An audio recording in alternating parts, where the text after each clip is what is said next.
Welcome to our episode. It was a pleasant Saturday morning, and the Johnson household bustled with excitement.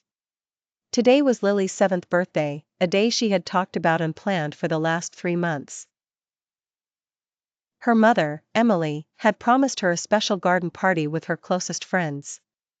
The invitations were sent out weeks ago, and the little girl could barely contain her excitement. "Mom, where should we put the unicorn decorations?"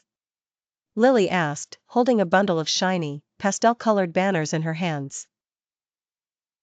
Emily smiled, seeing the spark of joy in her daughter's eyes.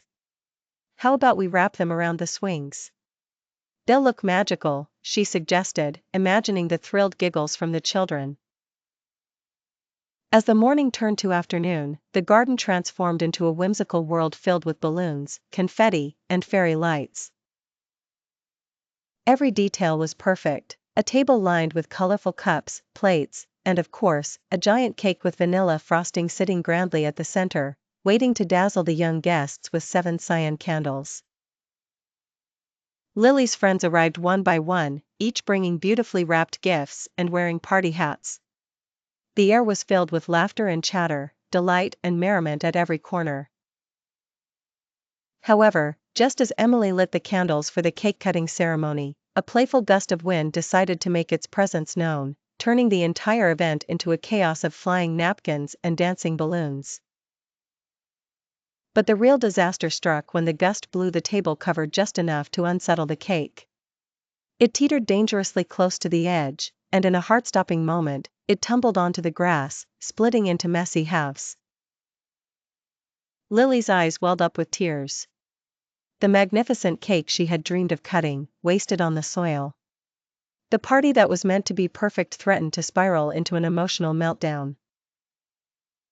Sensing her daughter's distress, Emily sprang into action.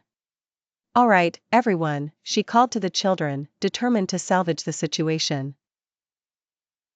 "It looks like our cake wants to have an adventure too. How about we turn this into a fun treasure hunt? Each of you will get a mini cupcake with a candle. If you find the magical cupcake with the hidden candy inside, you'll get an extra surprise gift." The children, easily swayed by the promise of an exciting game, cheered in enthusiasm, their faces brightening up once more. They hurried around the garden, gleefully searching and shouting clues, while Emily stealthily placed little surprises behind the bushes and among the flowers. Lily, seeing her friends engaged and excited, wiped her tears and joined in the fun, blown away by her mother's quick thinking and creativity. As the sun began to set, the glow of the fairy lights added warmth to the garden. Children waving sparklers replaced the scattered balloons, and joyful giggles filled the air. Join us, learn more.